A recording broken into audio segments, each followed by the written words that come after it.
Thanks for joining us. Oh, what a nice idea, Vicki. I'm going to show up my chat as well. There we go. I can hear the birds outside.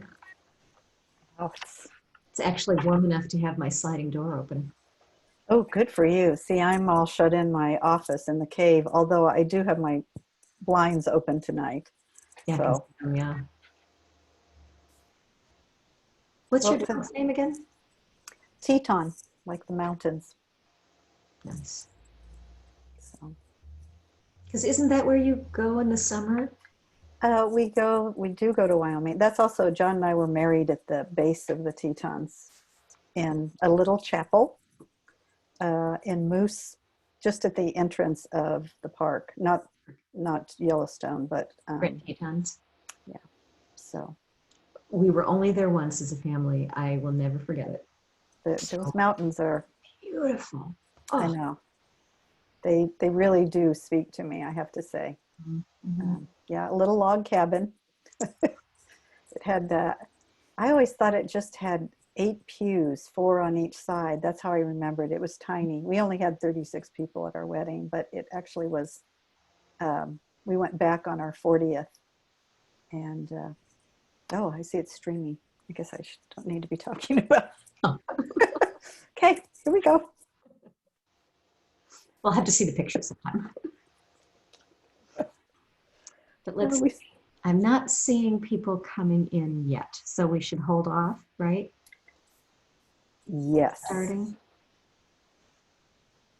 Well, I know. Oh, we do have it. Here we go. Hi, Anna. You're welcome. Are you seeing them now? Emily's here. Yeah, I'm seeing Emily. Lovely. And if you guys want to have your video on, we would love to see your faces and chat. But if you don't want to, that's also okay. For some reason, I'm not getting all that, Cubba. Oh, really? Click your chat. Only see... Sorry? Try. Oh, I see the names. Oh, you're not seeing their pictures yet. You're just seeing. No. Oh, okay. All right. Thank you. Oh. No. And Emily, there's no... You know, you guys, John was very kindly trying to give us a video option, which just as we were talking ahead of time, but it may or may not work. So that's totally fine. Vicki and I were saying it'd be nice to, so what we'd like you guys to do is mostly keep your mute off, just to keep it quiet, but please jump in with questions. So Emily's here, Lisa. Uh-oh, John just unmuted me. Oh, hi, Anna. Hi. You guys both look so great. Thank you. Kind of you. Well, Anna, do you want us to wait a couple minutes until people are... I would give it a couple minutes and then get started. Lovely. John was very helpful. Good. John is very helpful. He's great. So I'm seeing that right now we have 10. That's counting the 3 of us, John and you and I. So that means there are 7 people here. So maybe we'll wait. What do you think, Cubba? Oh, I think we could start. Okay. So let's get started. Well, welcome everyone. I want to say thank you to John, who's our Zoom tech guy. So thank you, John. And Anna for setting this all up for us. We're glad to be here. I'm Vicki Smolke. I'm a parent educator, finishing my 28th year at Bellevue College. I am also honored to be able to consult with the ECS infant program here. I love working with parents and teachers and caregivers interested in building strong and respectful relationships with young children, especially infants and toddlers, because that's who I generally work with. And whenever I speak to a group such as yours, I am reminded and humbled by all the knowledge and experience that you bring to the gathering. That's why we wanted you to be unmuted. I also gain information and new ways to think about children myself. So thank you from myself and Cubba for coming. And I'm delighted to be co-hosting with Cubba Resse tonight. I have and will continue to learn so much from her. Cubba, please introduce yourself. Likewise, Vicki. My whole way, for those of you who have been in my toddler classes, I have, just sorry, let me turn my phone off. The way that I teach taking turns now is completely Vicki's influence. You know, she's channeling Janet Lansbury and all the beautiful rye work, but thank you, Vicki. It really helped our class a lot. And I think I'm going on my 15th year and have taught a little bit at the J also, and just loved it. I love that community. And my husband and I have been to a couple events there, like a movie or a talk, and it is so welcoming. It is just a wonderful place, and we are lucky to live in this Mercer Island community. Thank you, Cubba. Well, tonight we're going to be speaking about moving in rhythm. We talked about what we could share with you, and this work comes from Simplicity Parenting, Kim John Payne. I'll hold up the book. You can see it. Actually, I'm going to go this way out of the. There it is. We highly recommend this book. I use it, Cubba uses it, and so we want to give full credit to Kim John Payne for tonight's information. We have just put it in some of his direct words and some of our own thoughts. So right now, many of us feel that our daily routines have vanished during this time of pandemic restrictions and changes. And while this is really unsettling and not easy, this evening, Cubba and I want to offer you a chance to perhaps take advantage of this situation by turning those routines into something that can provide families security and consistency, something we may all need at this time, and that's rhythm. Cubba and I are really novices and certainly not experts with using Zoom, so we are thankful to John for running this event for us. However, yesterday, as we were going through our plan for the evening, we kind of had an aha moment. We realized that we would be finding our way in this new format of presenting our talk and our own rhythm as co-speakers. So rhythm is so much a part of our daily lives, but I'm not sure we always recognize that. So anyway, be patient with us for the next hour and a half. We're going to try to pay attention to the chat, and we'll do the best we can. So Cubba and I are going to focus on one of 4 pillars from the philosophy of simplicity parenting, and that's rhythm. The other 3 are environment, schedules, and filtering out the adult world. And I wish we had time to present all 4 because they just weave together so beautifully. So what do we mean by rhythm? Well, there aren't many of us whose lives are based on the rhythms of the earth anymore. I'd like to feel like that, being a Native American Northern Arapaho, but I have to be honest, I don't pay that much attention to the sunlight in a given day and how that's affecting my daily rhythm. Maybe a little bit, especially here in the Northwest. The sun, we are very excited when it does come. So our daily routines are still influenced by rhythm of sorts, or rather more a routine.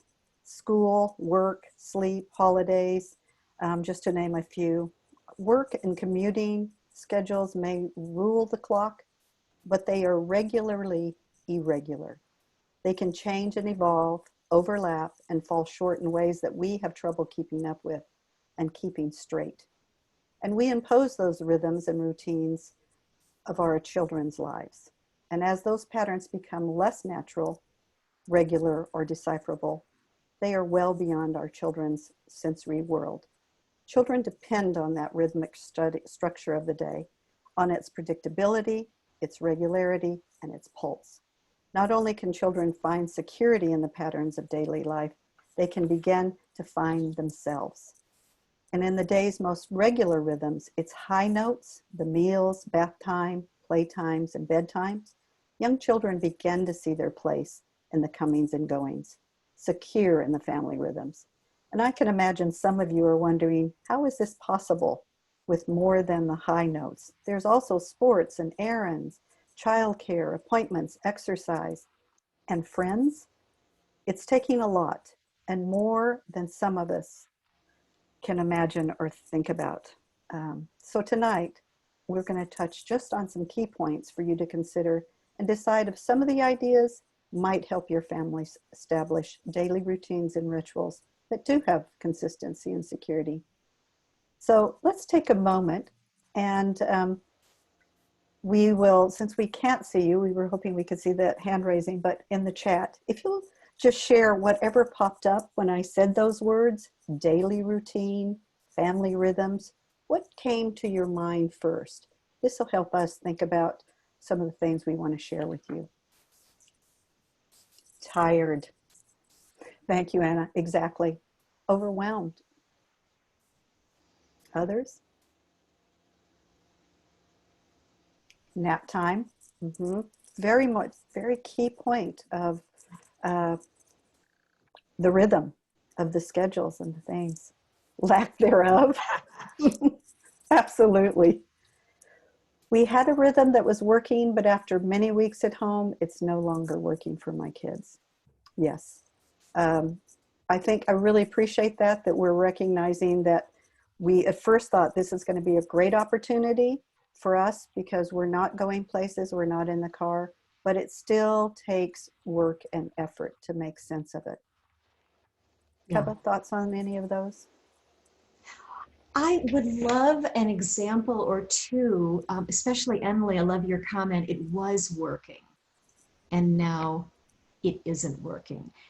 I suspect that for some of you, it is the lack of novelty because kids crave sameness. And what we were hearing, Vicki and I, from a lot of our students was at first, oh, this is so nice. Our kids are settling. There isn't that pressure because they were getting lots and lots of sameness. But finding the novelty, as we ourselves are craving a little, the novelty isn't there. So any other like words that come to you, like what's throwing that rhythm out? Screen time? Yeah. Yep, absolutely. And we know that screen time, and again, I know we're all grateful for it right now, that we can be able to have that opportunity to connect with others. I mean, that's something really appreciative. But we also know that it can be very overstimulating. And I have to be honest, we cover nice classes at the college. We're not, some of our families aren't participating because they just don't want their children to have that screen time. And we completely understand that. So it's finding that balance of how much and when we can get away from the screen. And I've heard from lots of families, and I'm sure you're all doing this as well. It's that balance of being inside and when we can, being outside. And if we can't really get outside, depending on where your living situation and open spaces, just opening the door, standing at the window, looking outside to get that view from a distance can really be settling and help them get a little more rhythm back in there. Yes, very overstimulating. Okay, the inconsistent working hours. So how do you find rhythm when there's so much inconsistency? I think with older children, we'll talk about this, but older children, I think getting them involved in the routine and the rituals, and they can be that support of saying, mommy or daddy have to be in the other room working. What can we do together to make the day go smoothly? Get them involved in that. When they have ownership of anything, they take it more seriously. They also thrive on being successful, of being an assistant. That's the difference between routines really and rituals. Physical. Hi, Angela. Good to see you here too. I love seeing all these names. Physical activity is key. I really think that's true. Cubba, anything else? And I'm also thinking about how, I think it was Emily that said earlier, you know, walking and nature walks are wonderful. And then even within that, kids start wanting something different. They want the novelty. Right. And they want consistency, but they also want something new. So what I'm hearing and seeing are two things. One is, I'm seeing one thing, which is what I'm seeing is the structures that are challenging, and what John, calling him John Payne, calls the behavioral flashpoints, what you'll often hear Vicki and I refer to as the routines. You know, and he says the times when things get hard, picking up the toys, getting down for a nap.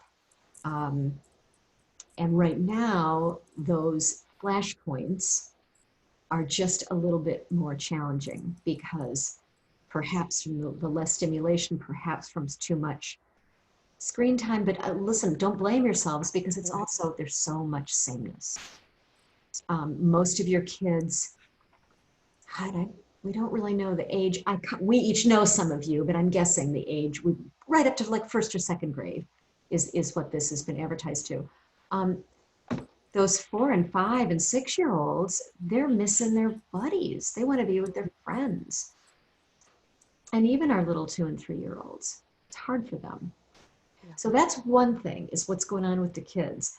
The other is, and this is what Payne's work focuses on, and what Vicki and I want to kind of help you shift into, is how do each of us respond in those moments when there's the flashpoint, child going, I don't want to go to sleep, or I'm not going out for that walk.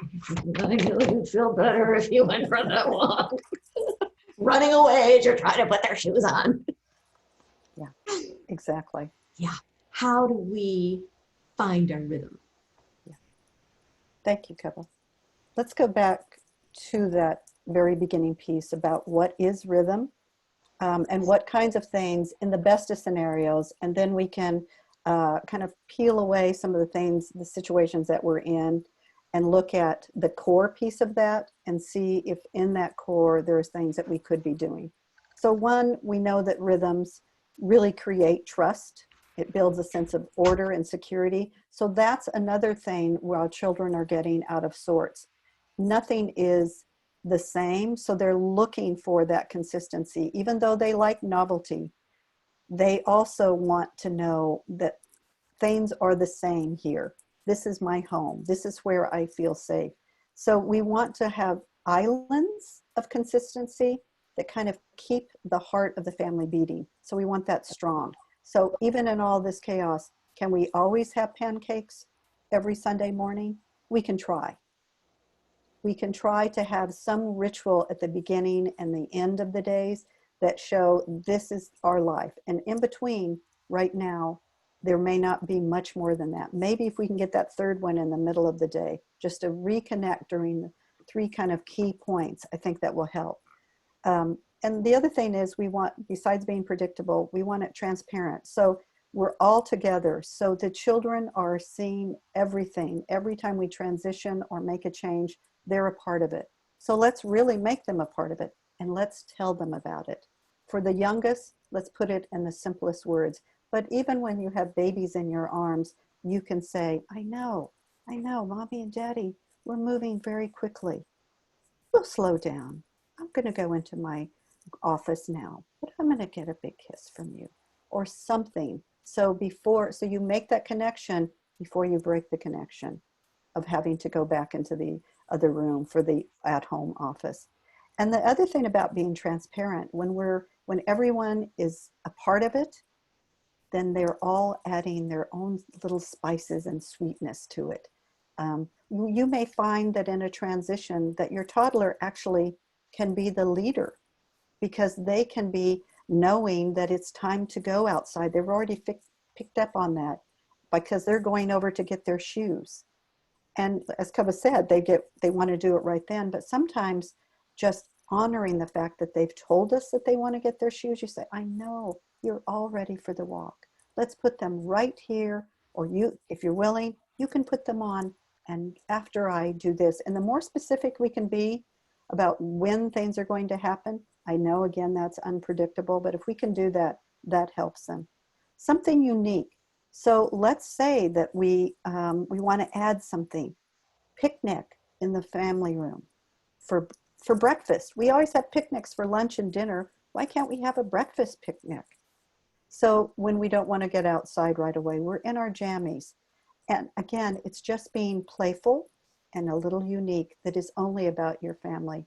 There's a lot of research too that shows children remember the things that happened with their family that were daily or weekly. And if you're starting them now, maybe they'll go on for, for years. Those are the things they hold on to. And that's when they report back in studies, that's the thing that matters most to them, not the big expensive present they got on their 16th birthday or some other event, although we know right now how precious those things are in their mind, and probably more in your minds too, because you want to make it extra special. But just those simple things that we do continuously says, this is my family, this is what we do. So those connections and how we build them come through those small unplanned moments that really then become that framework of family rituals and rhythms. So maybe spontaneously, we've suggested it, but maybe something besides a picnic, just that you want to do. It can be just simple singing a song or listening to a certain song when you're getting ready for breakfast or dinner, whatever. The other really important piece that I think is hard during these times with so much unpredictability is we forget about the important and the impact of pauses. That space between activities when nothing much is going on. We have to find that. Even though children are seeming to tell us they need that novelty and they want to keep being entertained and busy and active, we all need pauses. So that's kind of our responsibility to look for those opportunities as we transition, so that, because we're not rushing out the door. So if we can even find that we don't need to rush to go into the office and shut the door, give ourselves enough time to go in so that we can have that transition with the child and talk about what's going to happen while you're in the office or your husband's in the office and they're crying for daddy. So those are all things. Sorry, there could be fathers here too. Whoever is there. Does that make sense? Let's stop here and, oh, the other thing I want to say about it, during those pauses that we don't have any expectations. So trying to let go of, we know what's coming next, but let's not have expectations in that short little pause. Just let's be together, giving time to process. Children, especially children, need time to process their thoughts, their feelings, and their experiences, and being really available in that short transition, if we can. Anything coming up? Yes, this might be a moment. There's been two really good concerns posed. The first one about the natural, and even in regular times, 4-year-olds who don't listen, 4-year-olds who are aggressive towards siblings and who are defiant. That's not unusual. And we can talk, let's do a little problem solving then. And I wonder if you could even unmute your microphone and we could talk more. And then I also would like to get to your 7-year-old, Lisa, that how do you talk about COVID? And Vicki and I would love to pull that apart a little bit, because they're not always going to offer. So I can't see who it was. Are you guys able to unmute? Can you hear me? Yes. Oh, yes. Yeah, hi. So you might hear them in the background, but Okay. we have a 4-year-old and a 2-year-old and also one on the way. So there's a lot of change happening in our family. And I think it was really successful for a while, kind of just being at home and getting into a flow. And then in the past week or two, we've kind of hit a wall, and it's all kind of happened at once in terms of just struggles listening, being a little bit rough with siblings, defiance, like in terms of saying that's not safe, don't do that, and then going and doing it. So we try to kind of have our limits and be not set limits on everything, but when there's a safety issue, we have to. And I think this struggles are normal struggles for a 4-year-old, but they're all intensified by what we're all going through right now, just being at home and not being in preschools and not seeing friends. So I'm just curious about ways that we can kind of help positive discipline and positive engagement with our children during this time, because I'm not used to spending this much time at home with the children. Because if in a normal world, if we were having a tough day, we would go to a park, or we would go to the zoo, or we would do something to kind of change it up, but that's not an option anymore. So I'd be curious to kind of get your thoughts on alternatives that we can kind of work with within our home environment. Thank you, Emily. Yes, thanks. One thought I have, Vicki, and then you jump in. No parent, no mother, no father should ever feel that you have failed because you have set a limit and your child protests. In fact, it is the very fact that they are protesting that is telling you they're thinking about it. So that he doesn't listen, you know, and you, I'm trying to remember your example now, but, you know, you say, we can't do this right now. And he escalates into no, and I want to. And you think, gosh, I was respectful. I acknowledged his feelings. I was clear, and he's still protesting. You haven't done anything wrong. He is simply experiencing the disappointment of the limit. So it isn't our job as parents to keep our children from have disappointed feelings. In fact, I like to say, if you're doing a good job as a parent, they should be disappointed at least a third of their day. So pat yourself on the back. That's a great point. Thank you, Cubba. You've really said that so well. And I think the other thing that I'm thinking about, not just with 4-year-olds or 7-year-olds, or just children in general, and it's one of the other pillars, and that's about the environment, because I think there is a tendency for us, when we have these challenges, that we think they just need more entertainment or more materials. And in fact, it's really the opposite. That actually gets them even more overstimulated.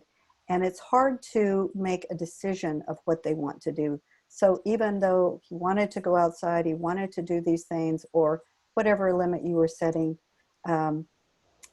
if we can think about trying to simplify the environment so that when they are regulated, it will give them a chance to make more decisions about what they are interested in.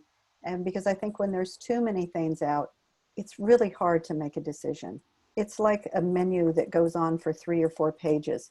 You look at it over and over, and you end up not being able to make a decision. So for children, when that happens, their behavior just escalates. And then they do all those things that you were describing. So that's one thing. And the other thing is that like Cubba, I really appreciate that you recognized that he needed the limit. You set the limit. The other thing we can add is that we want to give them the freedom to still want it. He can want what he wants. Yes. So that's the difference between setting a limit. So you still can say, I know you really, really, I'd say that first. You really, really want to do this or that. I know. And if you can, find a way to honor that if it's appropriate, because sometimes when they're acting out, the things they want are not appropriate, and that's a different scenario. If you can find something. Even if they want to play with the sharp knife. That's true. Oh, yeah, they can want anything. You're not going to be able to get it. Exactly right. Thank you, Cubba. Yes. So that's the thing.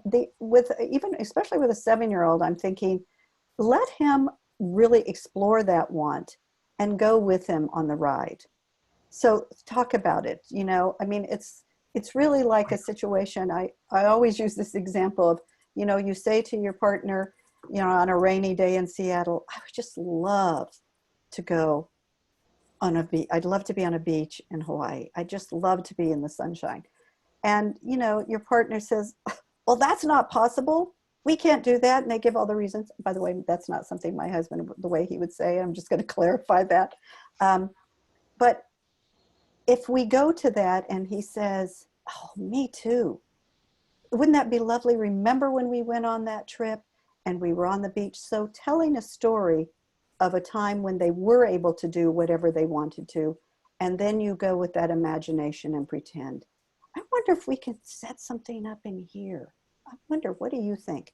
So if we go with them on the journey, again, not always possible, Emily and I, so I don't want you to think that this is the end all, but these are just some things. So simplify, tell the story, let them hold on to the want in however way they can. Yeah, yeah.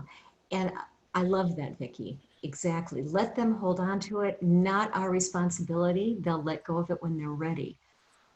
What we can do, and I'm going back to Payne's work, is notice our rhythm in that moment. Because mindfulness isn't achieving this state of bliss. Mindfulness is noticing our stress, which happily for the human brain is showing up every 2 to 3 minutes. What we're thinking about is stressful. And with small children during this time, that's stressful. Plus, don't forget that background noise of what did the Washington Post say today? What was the press conference today? What is the latest epidemiologist saying? That's playing in your head, even if you're not aware of it. So there's a stress level for you, for every single one of us happening right now. And that's accumulating. So check in with yourself in that moment when you're thinking, defiant child, and take a step back, get into your body. Literally get embodied. Go, my feet are on the ground.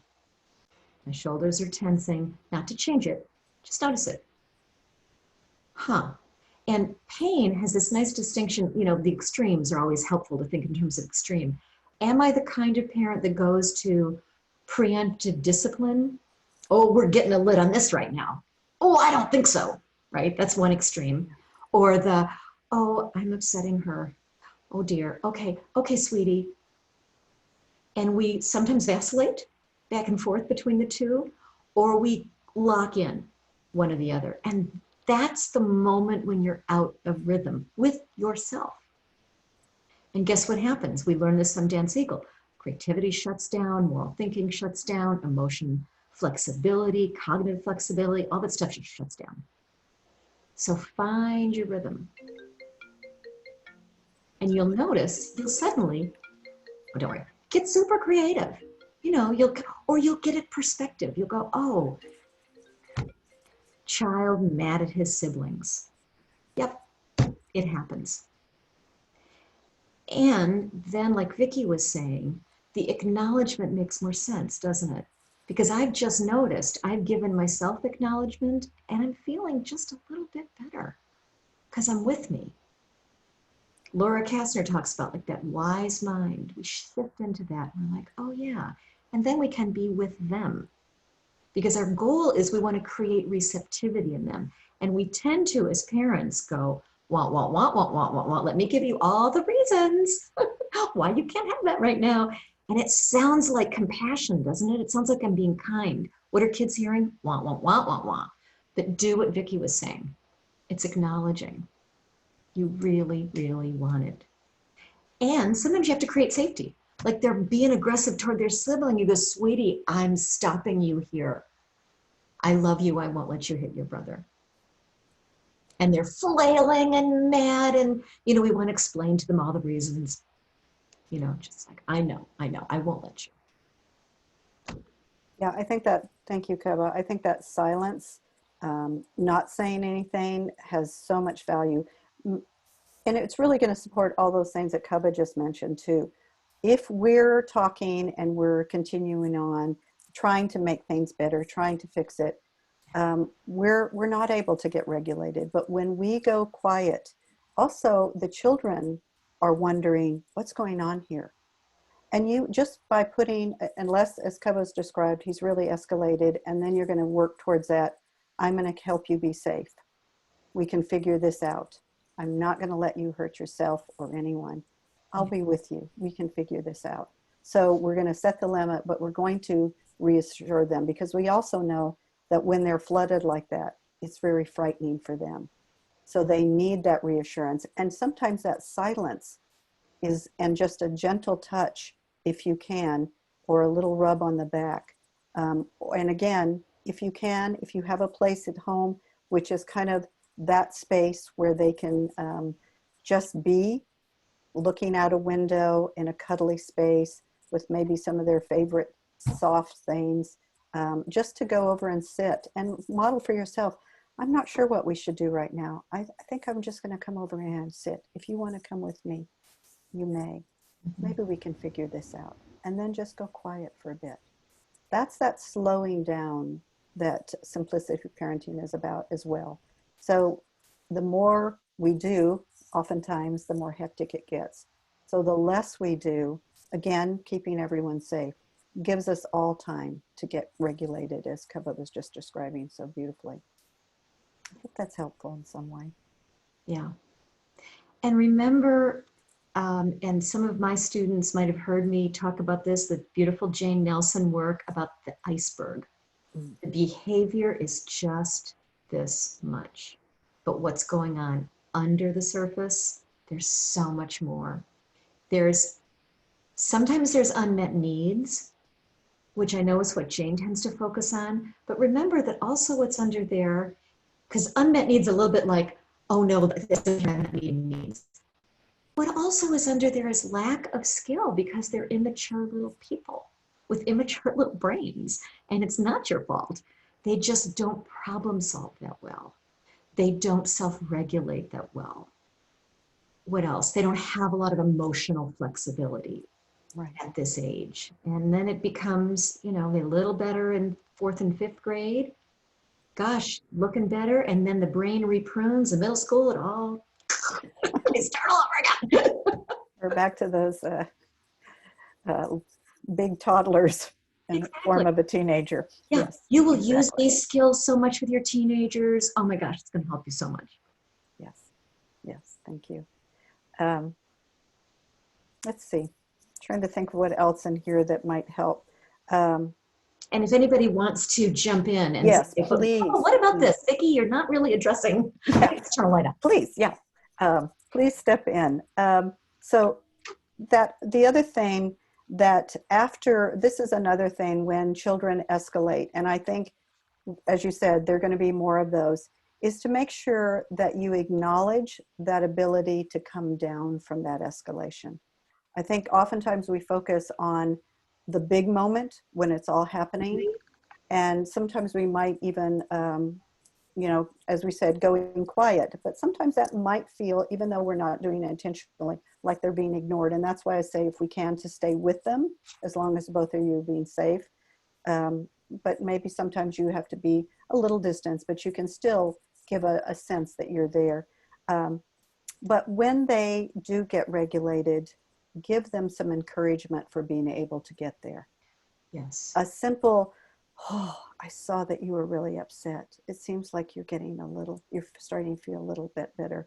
Although I have said that, and when my son was young, a 4-year-old said, I am not yet ready. So I love that about him, actually, because it really set me in my place. Okay, misread that. And you know why I misread that? Because I was eager for him to be in a better place. And that's often when we step in a little too soon and want them to feel better, because that's part of our love. That's all about our love for them. We want them to feel better, and we don't want them to be in that place. But as Cubba said, that's how we learn. That's life's lesson, to be able to get back, but to acknowledge it, just to say, oh, that was a lot of work. Let's see if there's something we could do together. So just moving forward, so that's that affirmation. And I think that's also part of the rhythm. When we're doing things together as a family, that's a big part of rhythms. Cooking together, to clean up together. Every single child can help in some way, and they want to be a part of it. And we can just affirm, I noticed that you figured out a way to manage this. I noticed that you were helping your brother put his own dish away tonight. Those are those kinds of things. Rhythms really are like, for children, and I think for us as well, they're like a place set for you at the table. It's an uninvited or unquestioned invitation to participate, connect, and belong. So if that can be kind of that layer, foundational layer, that's our goal. We want to make sure that we're bringing everyone to a place where they feel like they belong and they're helping. And especially after they've had a moment where there was escalation. We want to bring them back into the fold, finding a way for them to be a part of participating. And that then brings back the consistency a bit. I love what somebody said here, Angela. I've noticed my 4-year-old tests more limits to see, yeah, when we lose our cool. And we sometimes go to that word they're manipulating, but I think you're absolutely right, Angela. It's that curiosity. Like, that was interesting. What if I tried that again? Because they don't understand emotions very well. They're very curious about emotions, especially ours. And remember, children will never get better at handling intense emotions than we are. So if we very quickly travel up the ladder of anger, that's what our kids are going to do. If we model putting words on our anger, and speech most of the time, Vicki, didn't you tell me John Gottman said if we're doing emotion coaching a third of the time? Yes, 33% of the time. We can do that, right? They will learn from it, and they will. And there's a question about potty training, but potty learning. But Vicki, did you start to say something else? I don't know. I was so thrilled with what you were saying. I lost my train of thought there, Cubba. See, this is the joy of working with someone that you have so much belief in the way they do things. Likewise. Yes, I totally, I don't know what I was going to say. And I was also looking at the chat. Yeah, mine is down and yours is up, isn't that funny? I know, exactly. I'm going up, you're going down. There was something I wanted to say about that, but I have no idea what it was. So we'll come back to it, maybe. What is the question about potty training? Well, so I was hoping you guys could maybe offer some tidbits of wisdom. I have a 3.5-year-old and an almost 1-year-old at home. And like everybody else, I'm not used to being at home full time. At daycare, they were doing a lot of the potty training for us with my 3.5-year-old.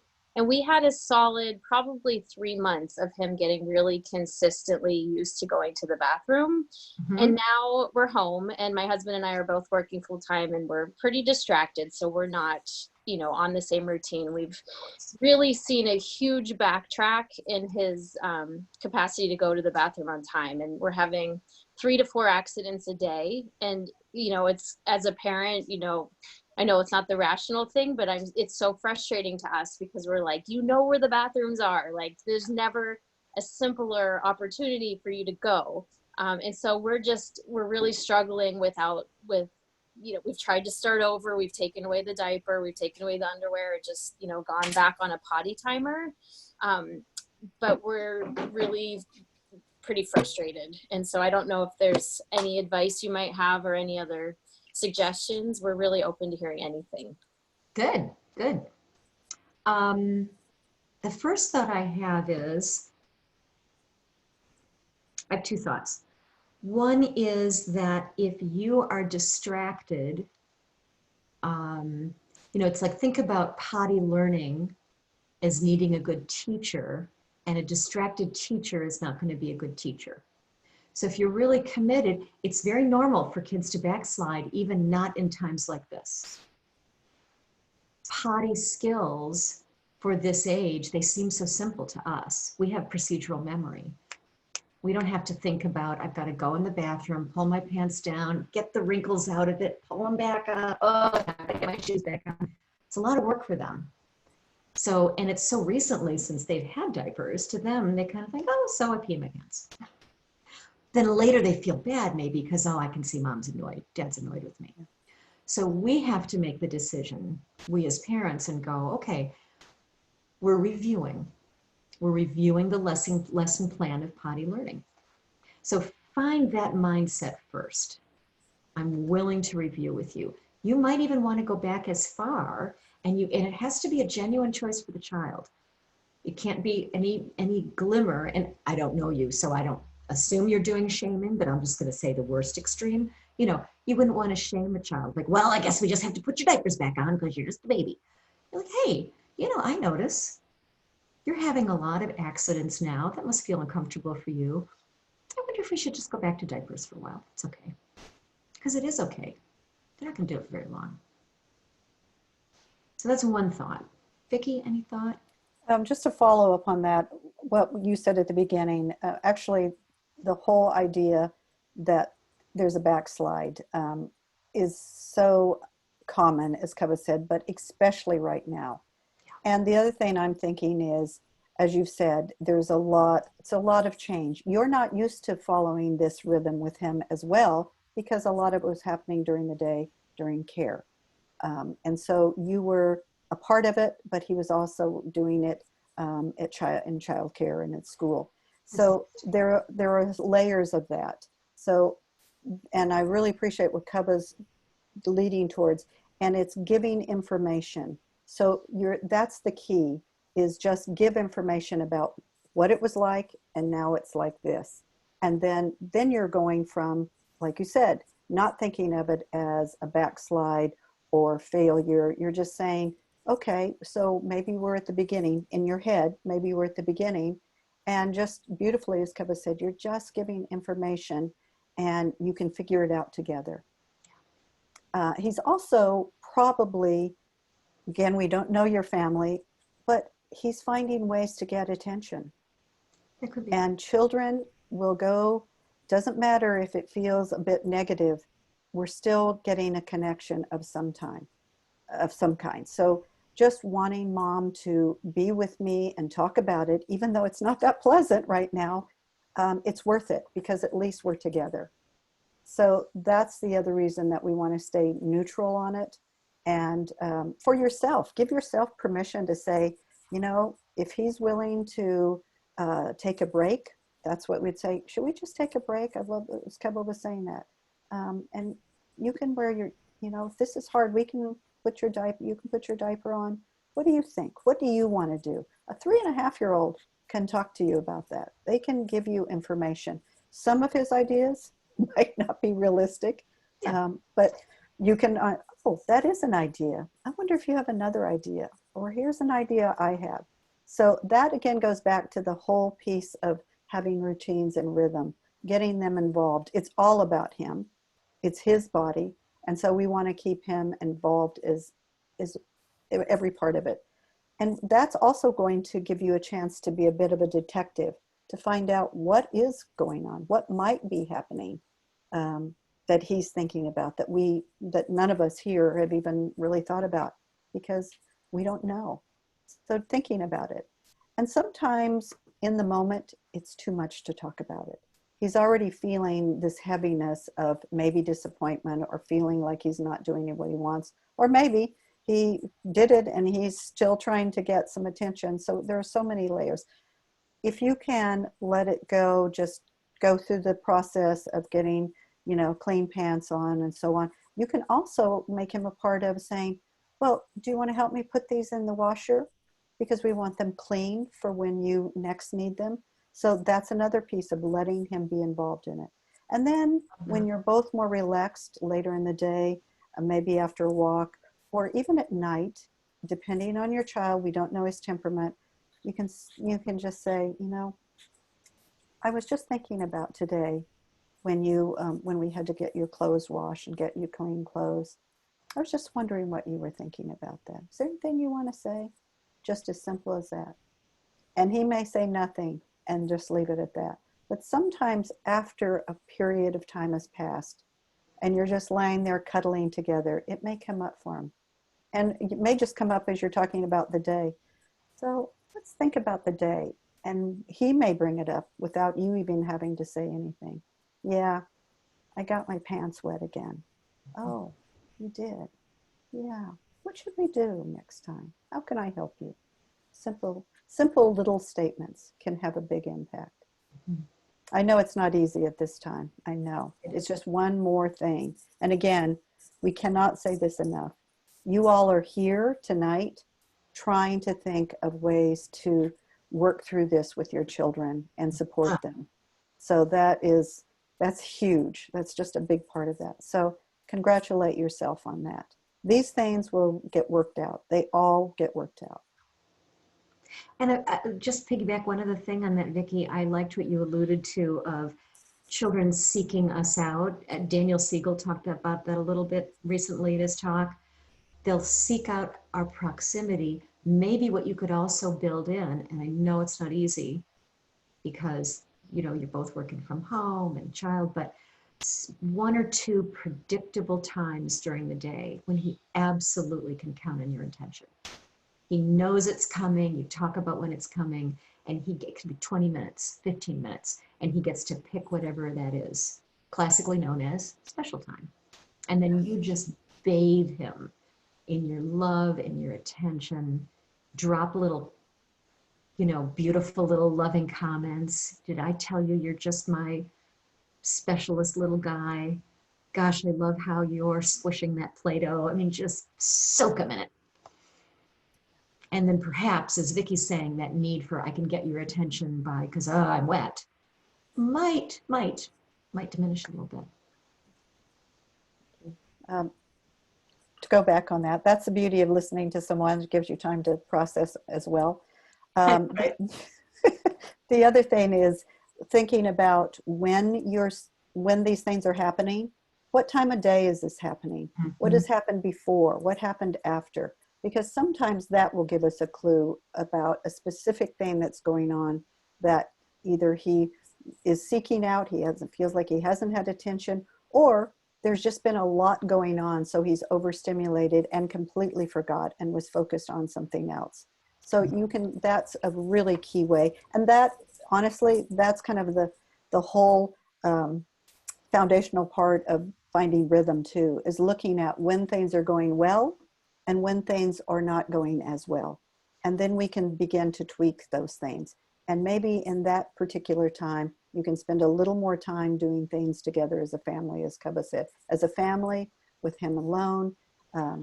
It doesn't have to be a big, huge amount. It's just a little check-in.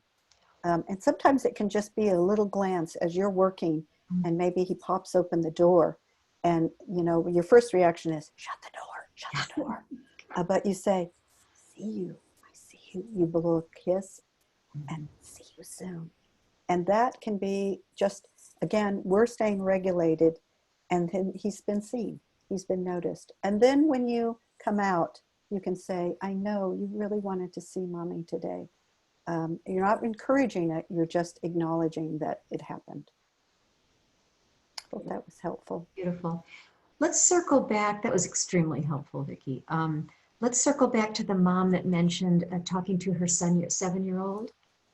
And, you know, we will have many opportunities. This is a particularly intense one, to be talking to our children about tough issues.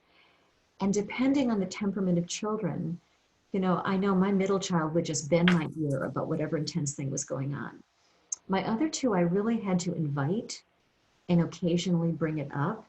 And I frequently, I think I learned this phrase from Nancy Mead, would use the phrase something like, "Honey, I just want you to know, anytime you want to talk about this, I am open and I'm listening." So give them little doses, and other parents might even have suggestions for how they're talking to their children at this age, but make sure they know the door is open, the door is open. Thank you. One other source, because I know there's been a lot of information about what to say and how to say it. And I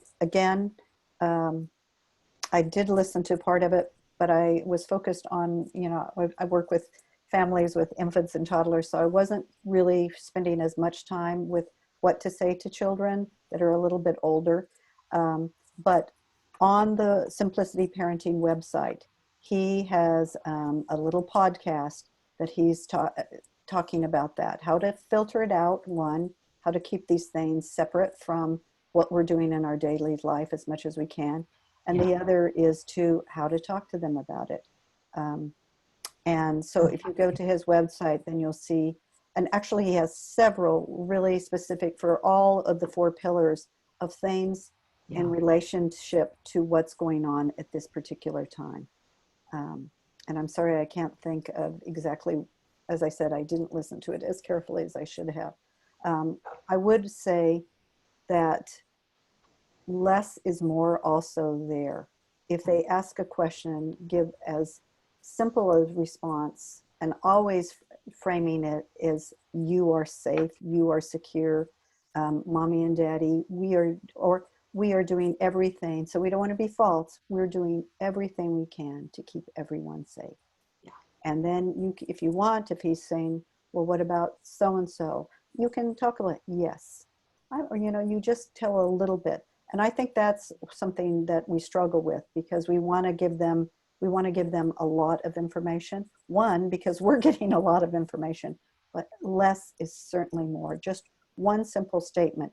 If he wants more, or sorry, she, I think it was he. if he wants more information, he'll ask the question, most likely.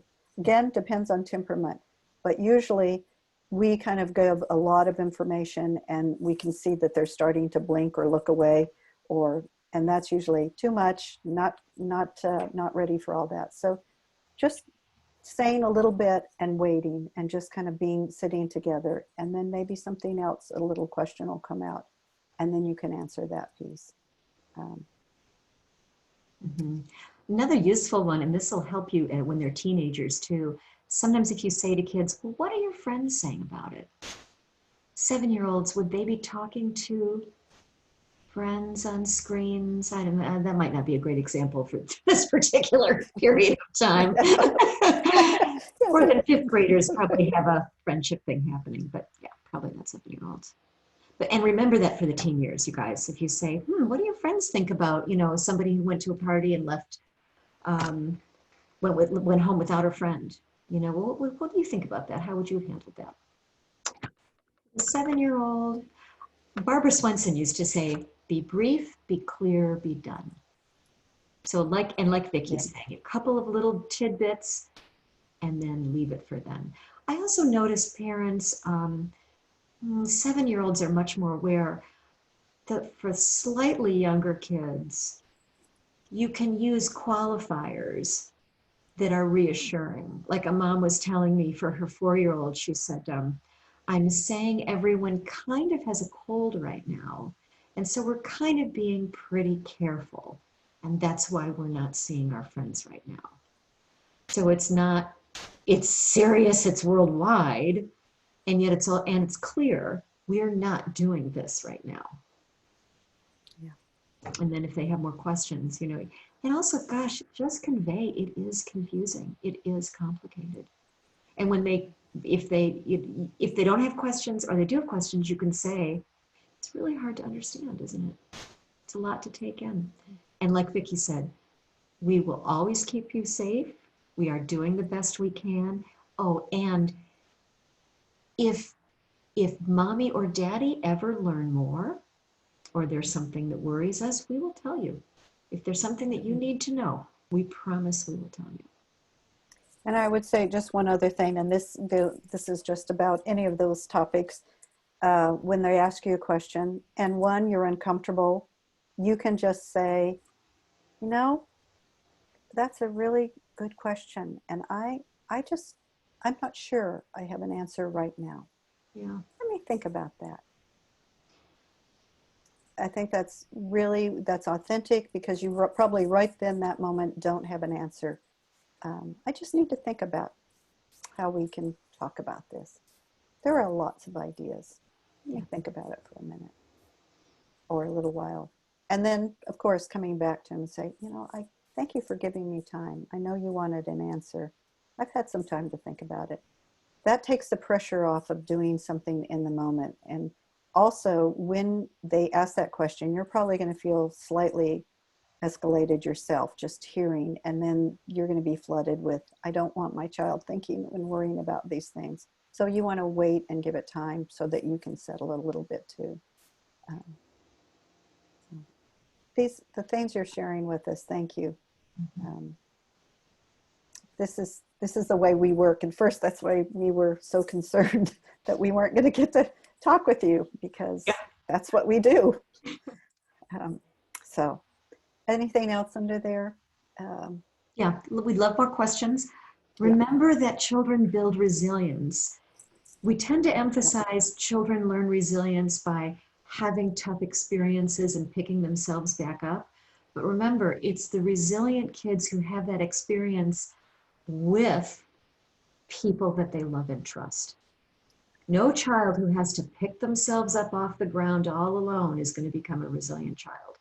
So the fact that with each little bump of the day, when they're miserable, when there's a rupture, when there's a protest, and you're there for them, you are building the resilience of your child. And they cry because one of you guys was saying, our neighbors down the streets are letting kids play together. And my kids are saying, why can't we? And she said, this was in another conversation, and I just explained to them, that's not what our family is doing right now. What an incredible learning opportunity for their child. And they're not going to say, oh, wow, thanks, Mom. I'm glad you have my best interest in heart. They're going to go, oh, it's not fair. And that's loving parenting. Yeah. That's a great question, Angela. What is long-term right now? That's what I'm really curious about. Oh, this comes back to kind of the whole idea of finding that rhythm.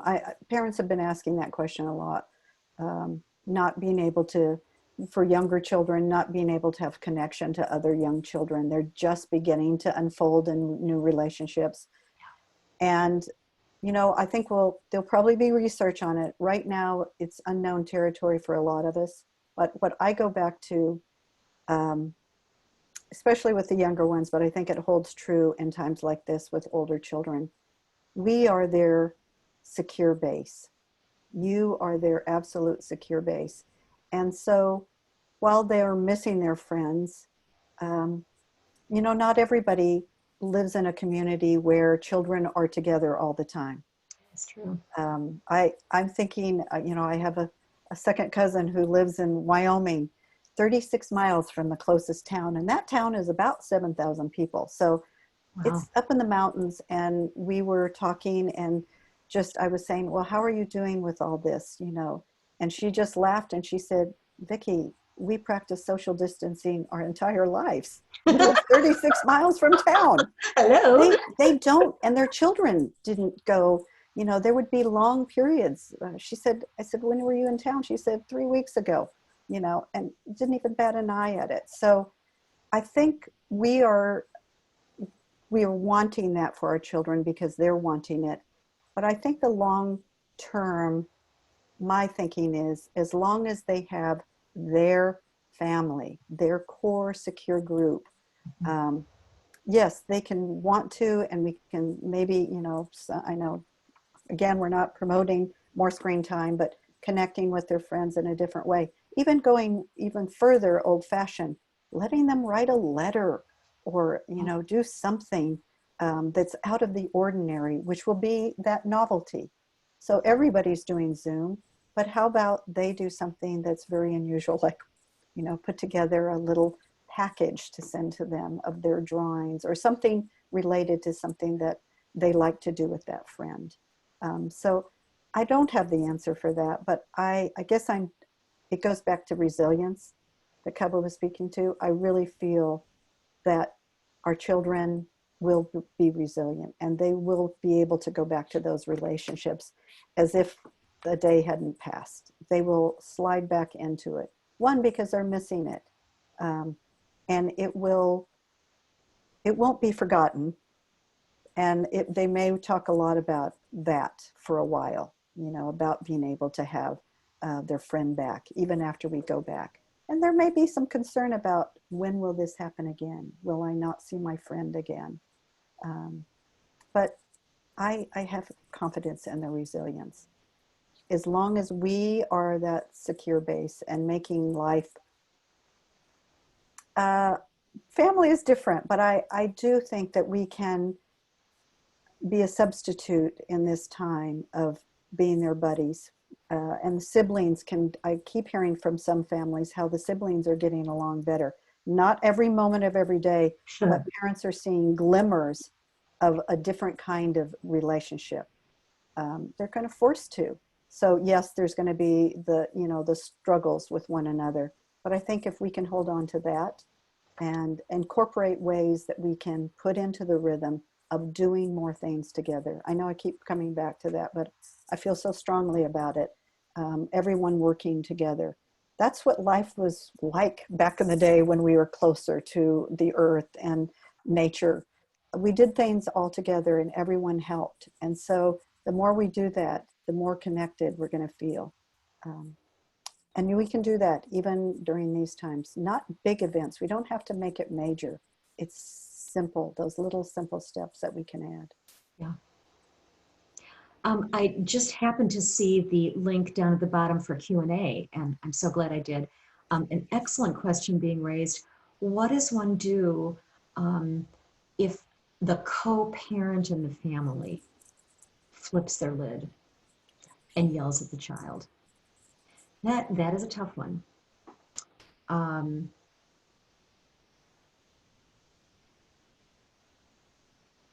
You know, obviously, I imagine Vicki and I both would have a lot of questions for you privately, and honestly, I'd be happy to entertain your questions and talk more to you privately. I'd be, you know, ask the organizers for either of our emails or phone number. You know, typically, of course, we say support, don't undermine a parent in front of the children. But when there are things that, and if this is too strong a word, you know, then I apologize, but like when it's toxic, when there's a lot of yelling going on, we have to create safety for the child. And if that safety consists of interpreting, then, and I don't know the age of the child, but you know, maybe that's useful too, like to say something like, you know, I think mom right now is really angry, and this is not about you right now. And sweetie, let's you and I go and talk.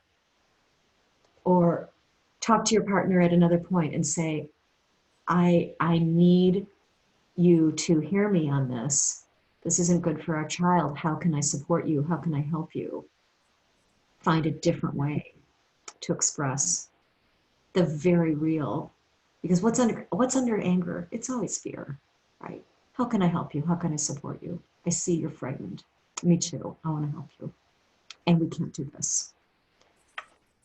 It's tough. It's really tough. And I think you've really, as Cubba said, this is really a tough one, and I really appreciate you seeking out some support with this. It is happening. And I think there's a lot of that. And again, we don't know your situation, and just the indication, we don't know your relationship. We don't know any of those pieces. So it's hard for us to really address that. But I think Cubba's really touched on that at the center of that is the child, and you're going to do your best with the other parent to figure this out. And that's where the work will actually be. In the meantime, you're going to be that model of a different model. Yes. And that's the piece of that. And that will be the security for your child. And, you know, as he may ask questions, depending on the age, you're going to, again, without shaming or blaming the other parent, you're going to just support and care for him in the most loving way, or her. But I think it comes down to seeking out a way to communicate with the other parent, because you both, in your own different ways, have your child's best, you know, the best for your child. And I'm sure it certainly doesn't feel like that when things are being managed in a way that you're not comfortable with. And you're absolutely right to feel that way. You can feel 100% that way, of course. But the goal is to figure out how to make the situation better. And as Kevin said, you know, that's probably a good conversation to have with someone too, so you can go a little deeper in it. But I would say at this particular time, that may be happening in families where we don't typically see that, because tempers are short. And as Cubba said, fear is under there. I've got to do this. And we're not at our best at any given moment. Things can escalate pretty quickly. I don't know if any of you have listened to, I'm not sure how to pronounce her name, Esther Perel, a therapist that is a very interesting woman. And she's been interviewing couples now who are in lockdown in various places around the world. And one where the dad was ready to move out. they were getting a divorce, and now they're in a tiny New York apartment together. They may not be tiny, I don't know, but hard. And her end point of the conversation was, as painful as it is, she said, the two of you have to decide our primary responsibility right now is our parenting, just like Vicki's saying. And that's not easy. Yeah. And it may just be one of you. And don't forget, there's a lot of power in that. A lot of power in being that person that is the calm and stable voice. And it's hard. Yeah. And I think this is really important related to this or all the things that have been shared this evening is that piece, and Cubba spoke to it just briefly at the beginning, of getting in touch with yourself. And I think we have to take time to reconnect with yourself first, with generosity and kindness. And how would you speak to a dear friend or a loved one and offer that same kindness to yourself, no matter what the issue is that's going on right now? Because that, again, is one of the best models for your children. We can't expect them to be treating themselves or others with kindness if we're not modeling that for ourselves. And that will build on those strong connections with others, is if we're taking care of ourselves. We just have to do it. And it's so easy to let go of that at times like this, because we say to ourselves, I don't have time, I need to do this or I need to do that. But parents are the center of the family unit. And so we want to make sure that we're as stable and secure as we can be. We want that security and stability for our children, but we need it. In order to offer it to our children, we have to be practicing it for ourselves as well. Oh, Vicki, beautiful. Thank you. You always inspire me in that way. And so we have a homework assignment for you guys, and there is time for more questions. Yes, Laura Markham's book, so wonderful. I completely agree, Angela. Yeah. Beautiful book. Absolutely. So when you get off the call tonight, Vicki just inspired me in this. And remember, what we write is always more powerful than things we think. I want you to write 1 or 2 sentences. Picture a dear friend.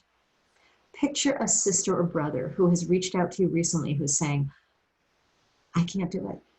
I'm at the end of my rope. And remember a couple of sentences you said to them and write them down. And then I want you to either have someone else read it to you or you read it out loud to yourself for you. And you just take that in. Absolutely. I'm here for you. I encourage parents to do that every year, usually around this time when I'm really wanting parents to think more about themselves. And it's a thank you note. And I tell them to write, I have them write a thank you note, and I say, write it like you've never written a thank you note better. So I'm a person who have a hard time writing thank you notes because I always agonize over the exact words. So write that message for yourself, put it in an envelope, put it in some special place. And on those days and those moments that things are just feeling tough and you're not feeling very good about yourself as a parent, pull that out and remind yourself, you know what? On this day, I'm doing the best I can. And as I read this, there are days that I'm doing really well. We need to give ourselves credit for those things, those days and those moments. And that's a gift to your children when we can recognize that. Because in the long run, you're going to be a good enough parent to begin with and better on some days. And I always say this too, and I'm just reminded of it now. I always say there's no such thing as a perfect parent, and it shouldn't be our goal to have perfection as a parent. Because when something is perfect, it's over, it's done, it's finished, and there's nowhere else to go with it. And that's not parenting. We want to be learning and growing with our children, and that's a lifelong. My children are adults, and I'm still learning with them and from them in a very different way than with young children, but still. So keeping that in mind, that we're not wanting perfection, we're just wanting to learn and grow, and you're doing it tonight. At least I hope we've been helpful in some way. So just a little bit. Yeah. So, You're and so- Cubba, anything you wanted to reflect back? I think we've tried to answer. I don't see any other questions, and you Okay. guys are welcome to type some in. Yes. I did come across, I went to see Annie Lamont talk a few years ago, and this was a quote. She drops all these beautiful quotes in her talks. It was a quote about writing by Dr. O, but I reset it for parents. Parenting is like driving a car at night. You can only see 10 to 12 feet in front of you at any time, and you can make the whole journey that way. Well said, Yeah. Cubba. Right. Well Can't see said. very far ahead right now. Well said. Any other questions? Let's go back just a little bit to see if we can find some pieces of those rhythms that would, after listening to the parents cover, that we want to make sure that we unfold it a little bit. One that I really wanted to speak to, because I just feel like we have the opportunity during this time to notice. One, we don't know it, but I think you're observing your children a lot more. But you might not be able to be taking the time to think about that observation. What did you notice about your child? And what did you see? Because they have so much to tell us. But one of the things is, when we're observing the unfolding of your child's place in the task and rhythms of daily life, we get to see how their roles are growing as they do. From in the beginning, they're just involved, towards the end, or later on, they're working towards that independent mastery. And so in the beginning, we're letting the very youngest, it almost feels a little inauthentic, because we're trying to find ways for them to help. But when we do that, eventually they are really helping. And through that, they are gaining this ability to do more and be independent and have self-help skills. So that's really one of my key things about finding rhythm in the day, is just really finding a way for everyone to be involved and take pleasure in it. The beauty is, you have some of you don't, and I want to recognize this, but we're really not going anywhere other than into the other room for a meeting or so on. So we do have more time in a different way. And so we can stretch out our meal time. We can stretch out bedtime. It will take some finessing. It will absolutely take some finessing. But I think if we simplify what we're doing, simplify the schedules, it's already been simplified for us in quite a big way. Simplify the environment so we're not feeling ourselves overwhelmed by so many play objects and so many things out. That will bring us to, I think, building that rhythm in a way that will maybe sustain itself when we come out the other side. The other thing is, I hope that you're not holding on too tightly to getting back to the way it was, because it really won't be like that. We are not going to return to that, because we never go back to the way things were. We're always changing. You've changed, your children have changed, and we're going to be different as we ease into a new normal that's not as confined as we are now.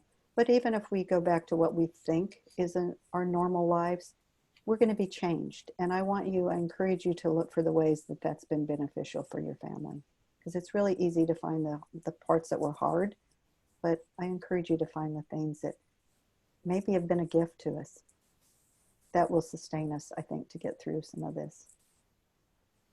I think people should add that in their thank you letter. That's beautiful, Vicki. The silver lining. And there always is. Absolutely. Well, I think if there aren't further questions,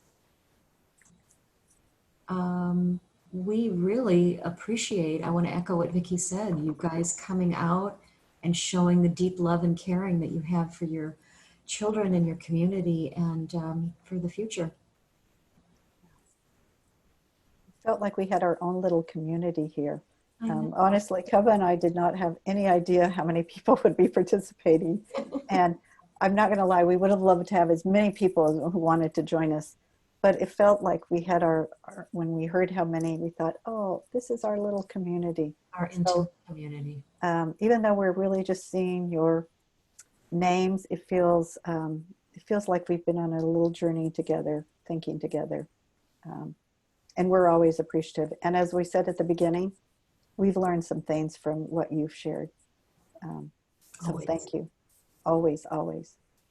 You know so much more than you ever give yourselves credit for. So, and by the way, whether it's Cubba or myself or whomever you're listening to as a speaker or connecting with, usually, I think I'm speaking for myself, but I find that you already have the answers. I'm just helping you, Cubba's just helping you think about it in a little different way to bring it forward. But it's there already because you know yourself and you know your children better than any of us. So embrace that knowledge. Testify. All right, dear ones, love seeing all your lovely names there and picturing your faces in my mind. Something like that, yes. So again, go to, if you have a moment, by the way, his podcasts on his website, Simplicity Parenting, they are short. No, I got to have it over this side.